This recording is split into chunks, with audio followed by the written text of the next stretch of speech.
பெரிய ஆள்கிட்ட தாட் உனக்கு எப்படி மனசுல வந்துச்சு? அது சின்ன வயசுல இருந்து ரத்தத்துல ஊறுனது. ரத்தத்துல எப்படி தன்னால ஊறும்? தம்பி இங்க பாரு, அந்த பக்கத்துல நான் ஒரு சைடு இருந்தேன், நான் போய் சொல்லல, அந்த பக்கம் இருந்தேன், பக்கத்துல இருக்க தண்ணி கூட வாங்கி குடிக்க மாட்டேன். நான் எனக்கு ஐடியா தெரியும் எப்படி எல்லாம் கேஸ் கண்டுபிடிக்கணும், நான் உன்னோட நல்லா தெரியும். இந்த புள்ள பக்கத்துல கூட நான் உட்கார மாட்டேன். நிறைய டெக்னிக்லாம் தெரியும், மூஞ்சி ஊரு உங்க குலதெய்வம் என்ன இதெல்லாம் வச்சு அசால்ட்டா கண்டுபிடிக்கலாம். ஜாதி என்ன பழகாம இப்படி எல்லாம் பண்ணலாம் தம்பி.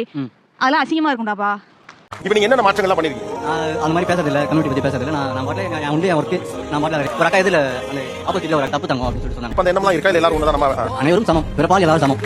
அதான் தேவன் தம்முடைய சாயலாக மனுஷனை சிருஷ்டித்தார், அவனை தேவ சாயலாகவே சிருஷ்டித்தார், ஆணும் பெண்ணுமாக அவர்களை சிருஷ்டித்தார். பின்பு தேவன் அவர்களை நோக்கி, நீங்கள் பலுகி பெருகி பூமியை நிரப்பி அதை கீழ்ப்படுத்தி சமுத்திரத்தின் மச்சங்களையும் ஆகாயத்து பறவைகளையும் பூமியின் மேல் நடமாடுகிற சகல ஜீவ ஜந்துக்களையும் ஆண்டு கொள்ளுங்கள் என்று சொல்லி தேவன் அவர்களை ஆசீர்வதித்தார். எவ்வளவு அருமையான வேத வசனம் பார்த்தீர்களா? ஆம், உலகம் முழுவதிலும் மனித இனம் ஒரே தாயின் வயிற்றில் பிறந்தவர்கள். பின்பு எங்கே இருந்து ஜாதி பிரிவினை வந்தது? மனிதனால் திணிக்கப்பட்டது என்பது அப்பட்டமாக தெரிகிறது. எல் ஷடாய் மினிஸ்ட்ரீஸ் இந்தியா சேனலை சப்ஸ்கிரைப் செய்யவும். நன்றி, வணக்கம்.